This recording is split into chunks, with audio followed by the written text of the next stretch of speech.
خوش آمدید۔ پچھلی کلاس میں ہم لوگ عمل کے تعلق سے گفتگو کر رہے تھے اور ہمارا فوکس اس آیت پہ تھا کہ ہر شخص کا درجہ اس کے عمل کے لحاظ سے۔ تو عمل اصل چیز ہے، جیسا پچھلی کلاس میں بھی ہم نے ڈسکس کیا کہ اصل چیز ہماری فکر نہیں ہے بلکہ عمل ہے۔ ہمارا زبان پہ جو ذکر جاری ہے وہ نہیں ہے بلکہ عمل ہے۔ اور اس کو اس آیت سے آپ جوڑیے جہاں قرآن یہ کہتا ہے کہ اللہ کے نزدیک سب سے بہتر وہ ہے جو تقوی میں بہتر ہے۔ یعنی صرف ایک کرائٹیریا تمام انسانوں کو اور انسانیت کو دیا گیا، اللہ نے دیا کہ جو تقوی میں بلند ہے وہ جب اللہ کو پسند ہے تو ہم یہ کہہ سکتے ہیں کہ وہ بہترین انسان ہے۔ اور تقوی کیا ہے کہ اللہ نے جن چیزوں سے منع کیا ہے وہ نہیں کرنا اور جو کہا گیا ہے وہ کرنا، یعنی ٹوٹل سبمیشن، مکمل اتباع قرآنی احکامات کی، اللہ کے احکامات کی۔ تو وہاں پہ بھی عمل کی بات ہے اور یہاں اس آیت میں بھی عمل کی وضاحت ہے۔ تو عمل کو درست ہونا بہت ضروری ہے۔ اب یہ ایک آیت ہے جو بہت آنکھیں کھولتی ہے قرآن کے تعلق سے کہ اور جو میرے ذکر یعنی قرآن سے منہ موڑے گا اس کے لیے دنیا میں تنگ زندگی ہوگی، اور قیامت کے روز ہم اسے اندھا اٹھائیں گے۔ وہ کہے گا پروردگار دنیا میں تو میں آنکھوں والا تھا، یہاں مجھے اندھا کیوں اٹھایا؟ اللہ تعالیٰ فرمائے گا اسی طرح تیرے پاس ہماری آیات آئیں تو نے انہیں بھلایا، اور اسی طرح آج ہم تجھے بھلا دیں گے۔ اب یہ جو شروع میں ذکر ہے کہ قرآن سے منہ موڑے گا، تو بظاہر تو کوئی مسلمان قرآن سے منہ نہیں موڑتا، بڑی عزت کرتا ہے، تکریم کرتا ہے، لیکن در حقیقت قرآن کا جو میسیج ہے، جو ہدایت ہے، اس سے چونکہ منہ موڑ رکھا ہے، اس سے نظریں پھیر رکھی ہیں، لہٰذا اللہ تعالیٰ یہ کہتا ہے کہ ایسے تمام لوگوں کو ہم قیامت میں اندھا اٹھائیں گے کہ جیسے تم نے ہماری آیتوں سے منہ موڑ رکھا تھا، آج ہم تمہارے سے منہ موڑیں گے۔ اور یہ طٰہٰ میں ایک اور آیت ہے جو اسی انداز کی جو یہ بات کہتی ہے کہ جو لوگ قرآن سے منہ موڑتے ہیں ان کی دنیا میں تنگ زندگی ہوتی ہے، ہمیشہ وہ پریشانی میں گزارا کرتے ہیں۔ تو یہ میں نے صرف اس لیے آیت رکھی آپ کے سامنے کہ یہ بھی قرآن فہمی کے رخ سے ہے کہ جہاں قرآن ہمیں اللہ تعالیٰ یہ بتاتا ہے کہ اگر آپ قرآن کو سمجھیں گے نہیں، اس سے منہ موڑیں گے تو کیا انجام ہمارا ہو سکتا ہے۔ یہ آیت میں نے اس لیے چنی کیونکہ اکثر یہ بات میرے ذہن میں خود بھی آئی، اس لیول پہ ہم اللہ کے احکامات سے بغاوت کرنے کے بعد آخر کس گمان میں زندگی گزارتے ہیں کہ کیوں کر ہماری بخشش ہوگی، ہم کیوں کر جہنم کی آگ سے بچ سکیں گے۔ تو مجھے یہ دو آیتیں جو میں نے آپ کے سامنے رکھی ہیں یہ اس ایک آسپیکٹ کو کور کرتی ہے کہ وہ کہتے ہیں کہ دوزخ کی آگ ہمیں ہرگز چھونے والی نہیں، الا یہ کہ چند روز کی سزا مل جائے۔ یہ قصے میں نے بھی بچپن سے سنے تھے۔ اچھا، میں نے کس انداز سے سنے ہیں کہ جس نے کلمہ پڑھا، جس زبان پہ کلمہ پڑھا گیا اس پہ دوزخ کی آگ حرام ہے۔ اب میں ایک ایک کو لے کے چلتا ہوں۔ یقیناً جس نے اس کلمے کو پڑھا اور عمل کیا اس پہ دوزخ کی آگ حرام ہوگی، کیونکہ جس کے یہاں لا الہ ہو گیا اور الا اللہ بھی ہو گیا، اس کو دوزخ کیوں کھائے گی؟ وہ تو خالصتاً اللہ کا بندہ ہوگا، کیونکہ تمام الہ ختم کر چکا اور اللہ کی استھاپنا ہو گئی، الا اللہ کے مقام پہ آ گیا، صرف اللہ کے احکامات پہ عمل کرنے والا ہے، تو اس کو دوزخ کی آگ نہیں چھوئے گی۔ تو اس طرح کی جو چیزیں ہیں ان کو ہمیں الفاظ پہ نہیں جانا چاہیے، حقیقت دیکھنی چاہیے۔ وہ چیزیں اپنے طور سے صحیح ہو سکتی ہیں اگر ان کی حقیقت تک جانیں، لیکن ادروائز یہ پھر جیسا یہاں کہا جا رہا ہے وہ صرف کہی سنی باتیں ہیں۔ ان سے پوچھو کیا تم نے اللہ سے کوئی عہد لے لیا ہے؟ یعنی کوئی اللہ سے ہم نے وعدہ لیا ہے کہ ہم تیرے پیارے نبی کی امت میں سے ہیں، لہٰذا تو ہمیں جہنم مت دیجو؟ کوئی وعدہ نہیں لیا گیا، جب یہ قرآن یہ بات کہہ رہا ہے جس کی خلاف ورزی اللہ نہیں کر سکتا۔ یا بات یہ ہے کہ تم اللہ کے ذمہ ڈال کر ایسی باتیں کہہ دیتے ہو جن کے متعلق تمہیں علم نہیں ہے۔ یہ حقیقت ہے کہ ہم اللہ کے ذمہ ڈال کے وہ باتیں کہہ دیتے جس کے بارے میں ہمیں علم نہیں ہوتا کہ اس کا ذمہ اللہ نے لیا ہے یا نہیں لیا۔ اگلی آیت میں اس کی وضاحت کی گئی ہے کہ آخر تمہیں دوزخ کی آگ کیوں نہ چھوئے گی؟ جو بھی بدی کمائے گا اور اپنی خطا کاری کے چکر میں پڑا رہے گا وہ دوزخی ہے، وہ دوزخی میں ہمیشہ رہے گا۔ تو یہ خطا کاریاں کیا ہیں؟ عمل سے ریلیٹڈ ہی تو ہے نا، خطائیں عملانی تو ہوں گی۔ یعنی اعمال میرے اگر ایسے ہیں کہ وہ مجھے دوزخ کی طرف لے کے جا رہے ہیں، یعنی یہاں میں انگارے اکٹھے کر رہا ہوں دوزخ کے لیے، تو اسی دوزخ کے انگاروں میں پھر مجھے جلنا ہے جا کر۔ فرقان کی 30 نمبر آیت جو ہے یہ رونگٹے کھڑے کرتی ہے کہ وقال الرسول یا رب انی قوم اتخذوا ھذا القرآن مہجورا۔ یعنی قیامت کے دن رسول اللہ یہ گواہی دیں گے کہ میرے پروردگار میری اس قوم نے قرآن کا مذاق اڑایا. یہ 3 ترجمے جو ہمیں 3 زیادہ تر اردو کے تراجم میں ملتے ہیں ان کو میں نے سلیش کر کر کے دے رکھا ہے کہ میری اس قوم نے قرآن کو بالکل نظر انداز کر رکھا تھا. کچھ ترجمے یہ لکھتے ہیں، کچھ لکھتے ہیں اس طرح پکڑا ہوا تھا جیسے چھوڑا ہوا ہوتا ہے، اور کچھ ہی لکھتے ہیں نشانہ تصدیق بنا رکھا تھا. تینوں کا مفہوم ایک ہی ہے، کیونکہ قرآن جس کو آپ پکڑتے نہیں ہیں تو بیسیکلی اس کا مذاق اڑا رہے ہیں. تصدیق ہے اس پیغام کی، یعنی ایک آرڈر آپ کو کورٹ پاس کرے، دنیا کی عدالت کی بات آپ کریں اور اس کو ایک طرف رکھ دیں آپ اور اس کے حساب سے نہ جرمانہ بھریں نہ اس پہ عمل کریں، تو یہ کورٹ کا مذاق اڑانا ہے.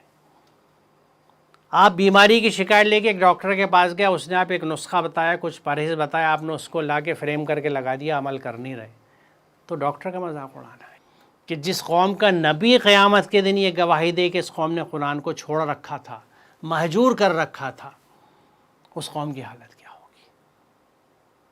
تو قرآن کو اگر ہمیں مہجور نہیں کرنا اور اس کو اپنی زندگی میں عمل میں لے کے آنا ہے تو ہمارے لیے قرآن سمجھنا بہت ضروری ہے. اس لیے قرآن فہمی کی اہمیت بہت ہے، کیونکہ مسلم جیسا شروع میں ذکر آیا وہ ہے جو اتباع کرے، متقی وہ ہے جو تقوی اختیار کرے. تقوی کیا ہے؟ اللہ کے احکامات پہ چلنا. بنیادی بات یہاں جاتی ہے جب اللہ کے احکامات مجھے نہیں پتہ کیونکہ میں نے قرآن سمجھ کے نہیں پڑھا، تو کیا پھر قرآن سمجھے بنا میں مسلمان ہو سکوں گا؟ کیا میں تقوی کے درجے پہ پہنچ سکوں گا؟ کیا میں قرآن کو مہجور نہیں کر رہا؟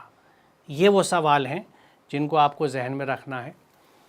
اور یہ موضوع یہاں پہ ختم ہوتا ہے. یہ میرا موبائل نمبر ہے جس پہ میں سوشل میڈیا پہ ہوں، یوٹیوب پہ میری چینل ہے اور اکیڈیمیا پہ بھی ہے. جو سب سے نیچے اکیڈیمیا چینل ہے اس میں جو کچھ میرا چھپا ہوا مواد ہے وہ اس میں موجود ہے، اردو کا بھی انگریزی کا بھی.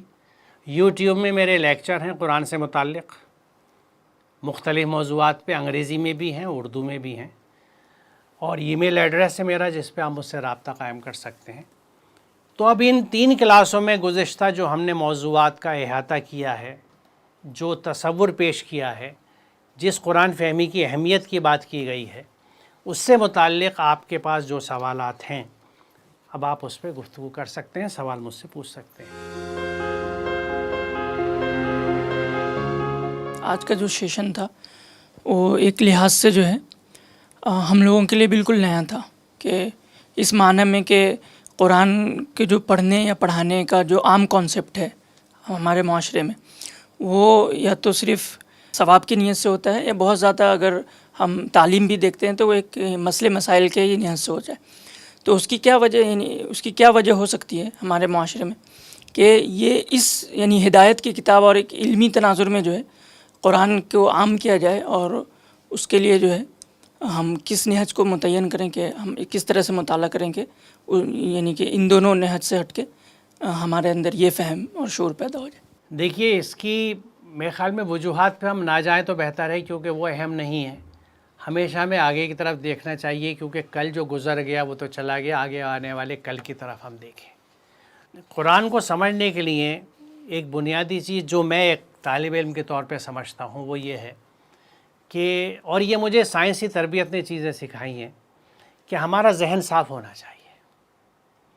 ہمیں صاف ذہن سے قرآن کو سمجھنا ہے. اکثر ہمارے ہاں اپنے اپنے مسلک کے اعتبار سے قرآن کو سمجھا جاتا ہے، اور کہیں کہیں پہ کوشش کی جاتی ہے کہ مسلکی جو ہمارے تصورات ہیں یا عقائد ہیں قرآن کو کھینچتان کے اس طرف لایا جائے یا اس کی طرف ثابت کیا جائے.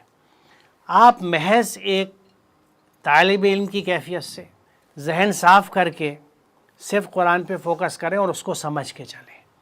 اور اس کے سمجھنے کے لیے ایک رخ جسے آپ اختیار کریں، دیگر رخ آپ نے اب تک اختیار کیے ہوں گے اپنی زندگی میں، کہ قرآن کے ہر لفظ کو اس کے مادے کے اعتبار سے سمجھیے، اور اس کے ساتھ آپ کو ایک پورا اسپیکٹرم یا تنوع ملے گا. مثال کے طور پہ توازن جو لفظ ہے یا وزن جو لفظ ہے یا بیلنس جس کو انگریزی میں کہتے ہیں، ایک زمانے میں وہ صرف ترازو کے لیے استعمال ہوتا تھا.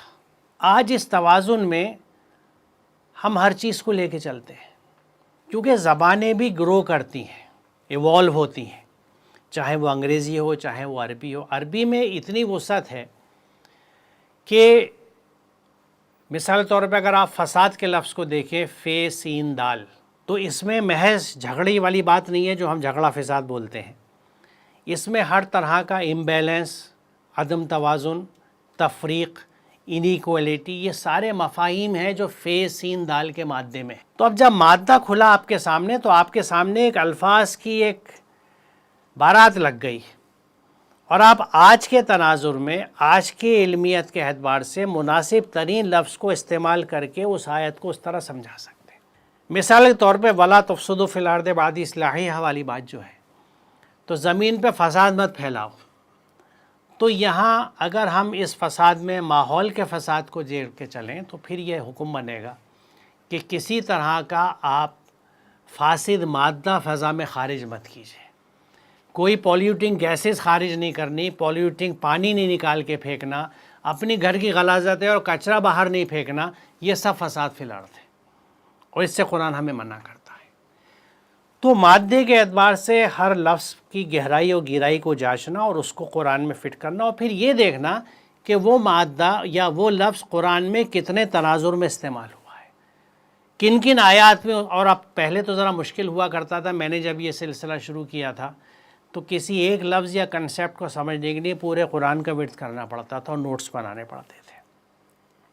آج جو سافٹ کاپیز ہیں، جو فلٹرز آ گئے ہیں عربی زبان میں، اس سے آپ فلٹر آؤٹ کر سکتے ہیں کہ فے سین دال یا اس کے ڈیریویٹس قرآن کی کن کن آیتوں میں اکٹھے ہوئے، آپ کے پاس اکٹھے ہو گئے، آپ نے پرنٹ آؤٹ نکال لیا. ہر آیت میں آپ دیکھ سکتے ہیں کہ یہ لفظ کس انداز سے استعمال ہوا ہے، کیونکہ یہ بات کہی جاتی ہے کہ لفظ کے فی نفس ہی کوئی مفہوم نہیں ہوتا، وہ جملے میں آ کے مفہوم دیتا ہے.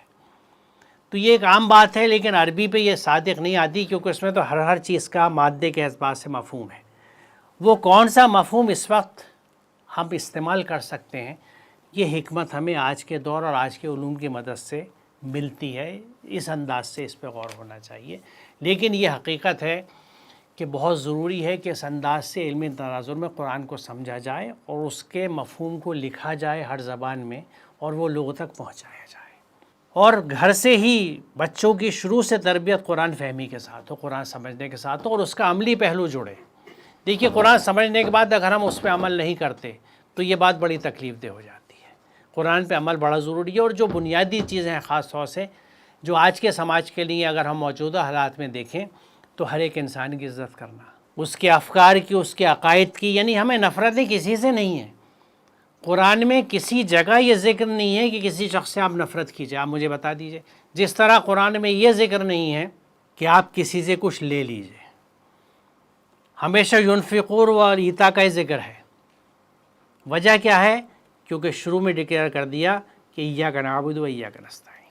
جب ہم استعانت اسی سے چاہتے ہیں اور اسی کے بندے ہیں، سورہ فاتحہ میں کہہ دیا گیا، انٹروڈکشن چیپٹر جو ہے قرآن کا، تو پھر آپ کو گنجائش نہیں ہے، ضرورت نہیں ہے کسی اور سے کچھ لینے کے لیے.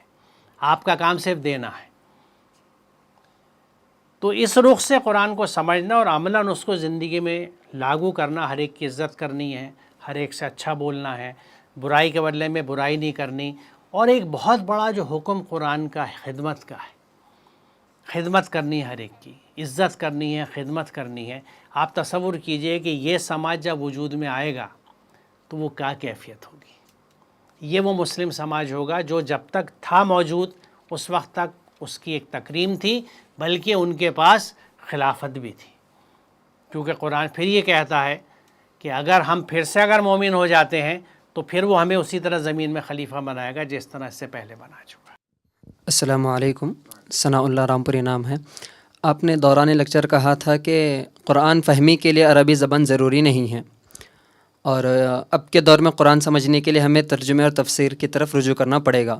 لیکن سید قطب شہید، مولانا علی میاں ندوی اور اس کے علاوہ علامہ اقبال کے جو اشعار پڑھتے ہیں، اس سے تو یہی معلوم ہوتا ہے کہ قرآن کو براہ راست پڑھنے سے زیادہ فائدہ ہوتا ہے، ترجمہ اور تفسیر سے نہیں. تو اس سلسلے میں آپ کی کیا رائے ہے؟ آپ نے اچھا کہ یہ بات پوچھ لی کہ میں وضاحت کر دوں کہ وہ میں نے ایک دوسرے کنٹیکس میں بات کہی تھی. میں بات پوری آپ سے کہہ دوں کہ اگر محض عربی زبان کنڈیشن ہوتی قرآن کو سمجھنے کے لیے تو جن ممالک کی زبان ہی عربی ہے، جہاں بولی ہی عربی جاتی ہے، وہاں پوری طرح سے یہ بات میں نے کہی تھی، قرآن فہمی کیوں نہیں ہے، قرآن انہیں زندگی میں کیوں نہیں نظر آتا، ان کا کانسٹیٹیوشن قرآن کیوں نہیں ہے۔ اس کی وجہ کیا ہے؟ اس کا یہ مطلب نہیں ہے کہ عربی اہم نہیں ہے، بلکہ اس سے پہلے ایک اہم چیز ہے۔ مثال کے طور پہ پانی ہمارے لیے بہت اہم ہے، لیکن اس کے لیے ایک منہ چاہیے جس سے میں پانی پیوں۔ اگر کسی وجہ سے میرا منہ آپریشن کی وجہ سے سلا ہوا ہے تو میں پانی نہیں پی سکتا۔ اہم ترین چیز یہ ہے کہ قرآن کے تئیں ہمارا رویہ کیا ہے۔ جیسے ایک صاحب نے سوال میں پوچھا کہ ہم قرآن کو ثواب کے لیے پڑھتے ہیں، ایصال ثواب کے لیے پڑھتے ہیں۔ ہم قرآن کو ہدایت کے لیے جب پڑھیں گے اور اس سے جڑیں گے، کسی سے جب آپ کو کچھ سمجھنا ہوتا ہے، کوئی بات چاہیے ہوتی ہے، تو اس سے آپ کو تھوڑا سا جڑنا پڑتا ہے، ذہنی فکری ہم آہنگی پیدا کرنی پڑتی ہے۔ یہ کنیکشن بڑا ضروری ہے کہ قرآن سے آپ کا یہ کنیکشن بنے۔ اور اس کنیکشن کو میں ایسے سمجھ سکتا ہوں کہ جیسے آپ پلگ لگاتے ہیں پاور پوائنٹ میں، جب بجلی کے پوائنٹ میں آپ پلگ لگاتے ہیں تو تار میں کرنٹ بہنے لگتا ہے۔ اگر آپ پلگ نہیں لگائیں گے تو کرنٹ نہیں بہے گا۔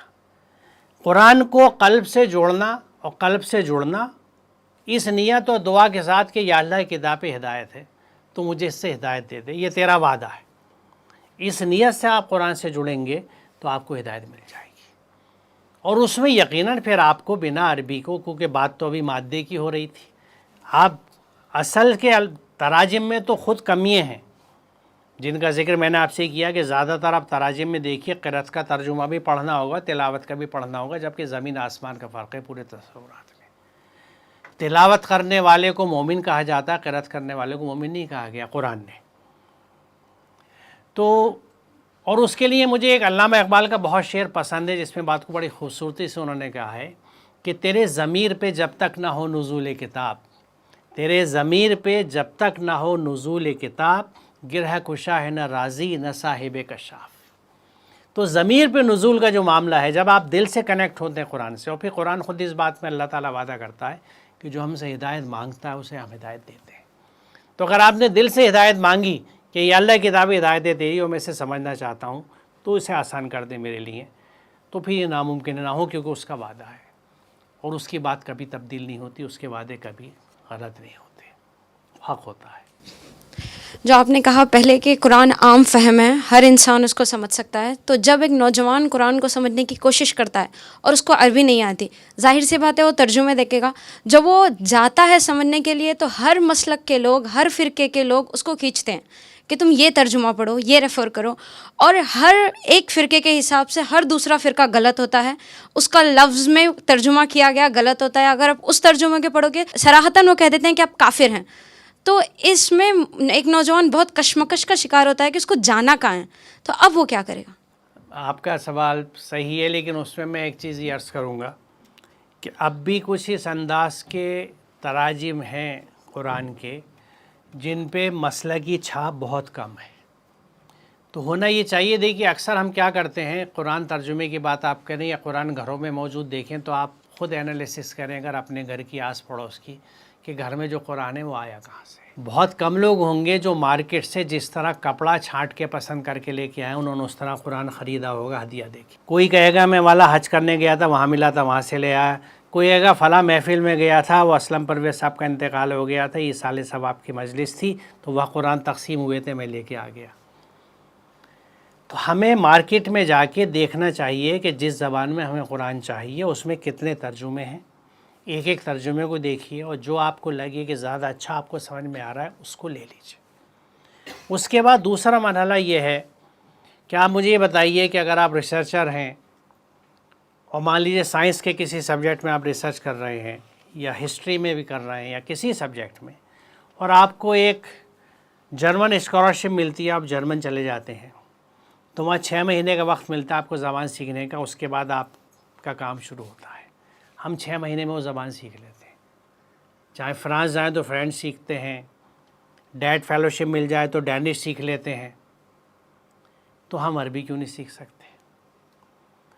عربی سیکھیں اور اس سیکھنے کے دوران کسی عربی کے استاد سے، پروفیسر سے کنیکٹ ہو جائیے یا شاگرد اختیار کر لیجئے اور ان سے الفاظ کا مفہوم نکالیے۔ دوسرے مادے کے اعتبار سے الفاظ کا مفاہیم بتانے والے کافی اب اسٹرکچر بھی آ چکے ہیں، سافٹ ویئر بھی آ چکے ہیں، ایسے سافٹ ویئر بھی ہیں جو ہمیں یعنی میرے اس پر ذہن میں نام نہیں آ رہا، ایک مادے کے اعتبار سے جو لغت موجود ہے وہ موجود ہے سافٹ کاپی میں، اور وہ اسلام 360 والوں کے ہاں ملتی ہے، آپ اسے اگر دیکھیں تو آپ وہاں پہ انگریزی اور اردو میں بھی مادے کے اعتبار سے پورے مفہوم کو پا سکتے ہیں، اور اس کو یعنی جہاں چاہ وہاں راہ، if there is a will there is a way۔ راہ آسان نہیں ہے، لیکن عربی سمجھنے کے بعد، لیکن پھر بھی میں یہ کہوں گا کہ آپ کسی عربی کے کنٹمپریری استاد جس نے کسی یونیورسٹی سے عربی، یہ میں خاص بات اس لیے کہہ رہا ہوں کہ عموماً مدارس سے جو عربی پڑھ کے لوگ نکلتے ہیں تو ان کے پیکیج میں مسلک ہوتا ہے، اب وہ بیک پیکس ہم کہتے ہیں کہ بیک پیک ہوگا تو آپ کام نہیں کر سکتے، ذہن کھلا نہیں ہوگا، ایک کلرڈ ہے ان کے، کلر جب ویژن میں آ جاتا ہے تو پھر اس کلر کو صاف کرنا، یعنی ان کو اپنے الہ ہٹانے ہوں گے، پھر اللہ بھی آئیں گے، تو وہ ان کا مرحلہ ذرا لمبا ہو جاتا ہے۔ لیکن جو بھی ہو، عربی والے کو اپنے سے جوڑ کے رکھیے، اور اس کے بعد اپنی عربی نکھاریے اور کوشش کیجیے کہ آپ براہ راست قرآن کا مطالعہ کر سکیں، تو پھر آپ کا جو مطالعہ ہوگا وہ بالکل مبنی بر حقیقت ہوگا اور بہترین ہوگا، اور ساتھ ہی ساتھ اس کو عمل میں لاتے رہے۔ مجھے یہ معلوم کرنا تھا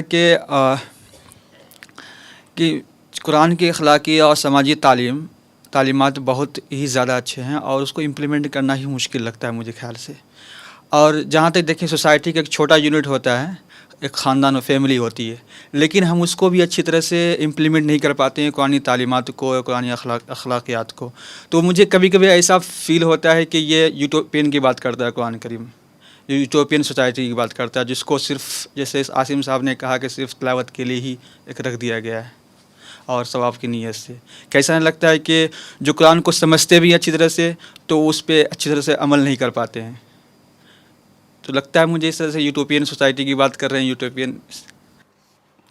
دیکھیے، یہ یوٹوپین سوسائٹی ہوتی تو رسول اللہ اس پہ عمل کر کے ایک بہترین فرد کی حیثیت سے کیوں پہچانے جاتے؟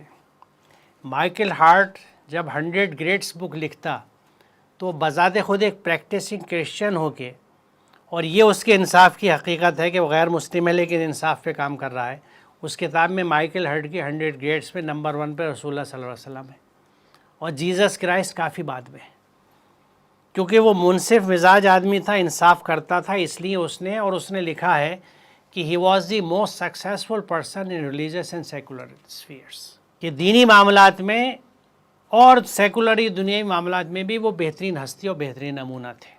دوسری بات یہ، اب ایک شخص کے لیے کو اکثر لوگ یہ کہہ دیتے ہیں اپنی جان بچانے کے لیے، پتلی گلی ہم ڈھونڈنے کا مزاج رکھتے ہیں کہ بھئی وہ تو پیغمبر تھے، رسول اللہ تھے، ہم کہاں، ہم تو خاک بھی نہیں، ہم کیسے ویسے ہو سکتے ہیں، اور مختلف انداز کی چیزیں آتی ہیں۔ لیکن اس کے بعد کا پورا سماج جس کے لیے ہسٹری گواہ ہے، آپ history of science George certain کی پڑھ لیجیے، وہاں پہ آپ کو پورے اس پیریڈ کے بعد سے اور گزشتہ تقریباً 1000 سال یا 800 سال پہلے تک جو اسلامک ورلڈ میں ڈیولپمنٹس ملتے ہیں سائنس اینڈ ٹیکنالوجی کے، یا ہر میدان کے، طب کے یا معیشت کے، وہ چیزیں کس طرح وجود میں آتی ہیں اگر وہ قرآن پہ عمل نہ کرتے؟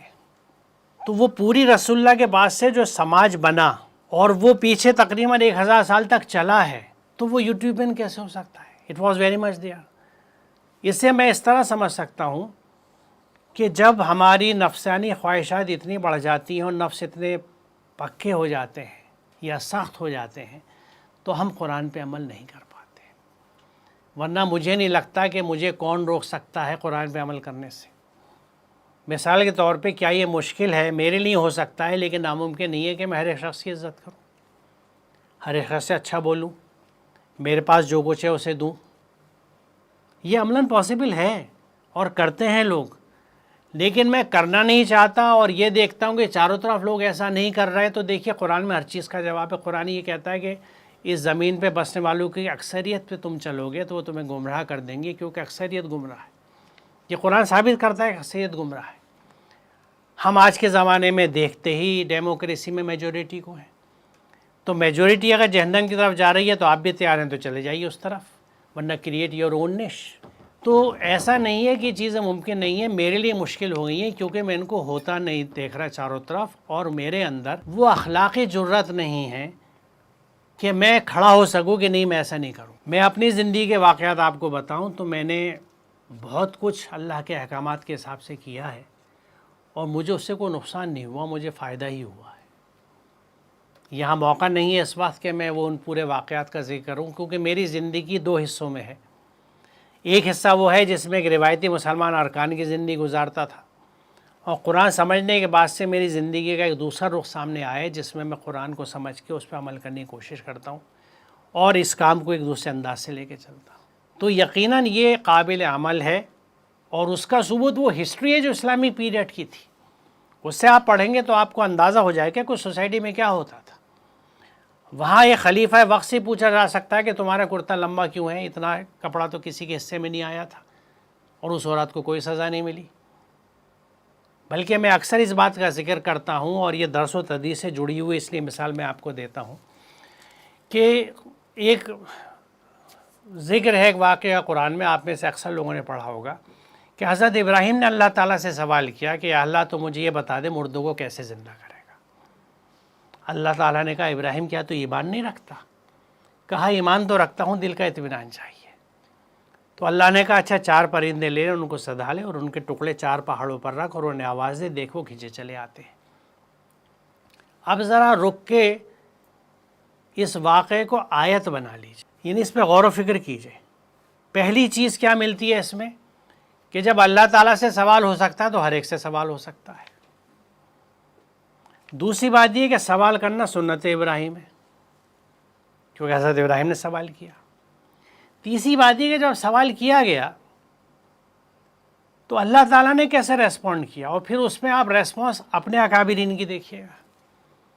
اللہ تعالیٰ نے یہ نہیں کہا کہ ابراہیم تو سوال کر رہا ہے, تیرا تو ایمان کمزور, تو پھر سے مسلمان ہو کلمہ پڑھ کے اور جا پھر سے نکاح کر اپنی بیوی سے. بلکہ اطمینان قلب کو ریکوگنائز کرتا ہے اللہ تعالیٰ اور سمجھاتا ہے مثال کی مدد سے کہ دیکھو 4 پرندے لو. یعنی قرآن اطمینان قلب کو نہ صرف تسلیم کرتا ہے بلکہ عملاً اللہ تعالیٰ مثالوں, اور قرآن مثالوں سے بھرا پڑا ہے. وہ یہ کہتا ہے کہ ہم مثالوں سے سمجھاتے ہیں لیکن اس پہ عمل وہی کرتے ہیں جو عقل والے ہوں. یعنی کوئی آپ سے سوال کرے تو سمجھا کے اطمینان بخش جواب دینا اللہ کی سنت ہے. تو آپ دیکھیے سوال جواب کا یہ انداز اسلامی سماج میں ہے کیا؟ آپ کلاس میں ٹیچر سے سوال نہیں کر سکتے, چاہے جائے کہ کسی حاکم سے سوال کریں.